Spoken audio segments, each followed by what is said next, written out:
I can't believe how fast the time has gone since April when I was last here doing that fantastic Nielsen program with the orchestra, and I've definitely been missing everyone.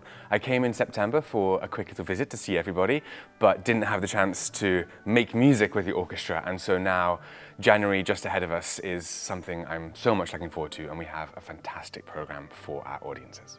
The Bride is not an opera I've conducted, but actually Czech opera is something that's very close to my heart because the first two operas that I ever assisted on when I was a little bit younger were Czech operas, Katia Kabanova by Janáček and Rusalka by Dvořák. And so Slavic music and the Slavic operas are something that I adore doing.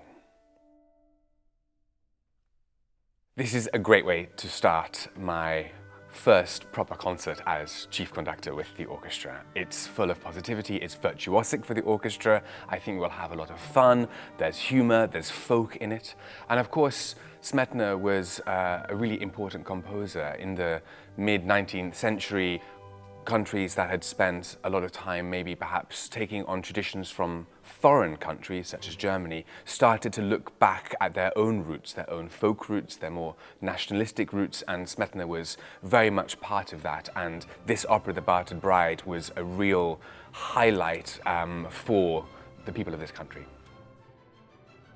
Of course, Dvořák followed Smetana in this slightly folk, nationalistic trend of composing, and they are incredibly melodic composers. I mean, Dvořák really, that was perhaps his thing. And for me, Dvořák's always close to my heart, not just because of Rusalka, but actually one of the first symphonies I ever conducted was Dvořák's 7th Symphony, that absolute masterpiece. And the violin concerto, of course, is incredibly virtuosic and very difficult for the violinist. We have a great soloist.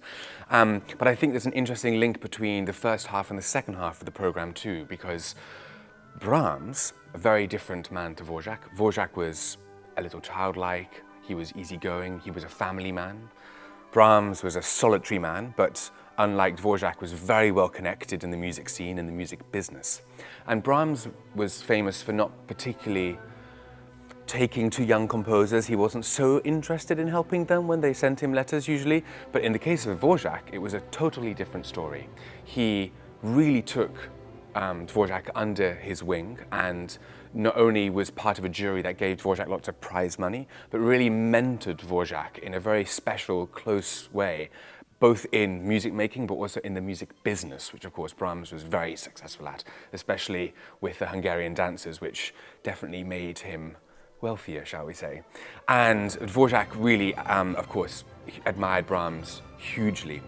From a musical standpoint, actually, I would say that Brahms is obviously a romantic at heart, but in form, rather a classicist. He really took on symphonies and concerti and sonatas and things like this, and really, from a compositional point of view, had his heart and his mind set in classicism still, and was breaking through with new compositional forms and motivic development in a way which no one else had done quite like that before. Brahms' 2nd Symphony was a piece that I played a lot when I was a cellist in orchestras. And there was one particularly special moment I remember where Valery Gergiev was giving a masterclass at the Guildhall School of Music and Drama, where I studied cello, not conducting. And I was playing principal cello in the school orchestra, and he came and, as a kind of special treat to the orchestra, just conducted the symphony through once.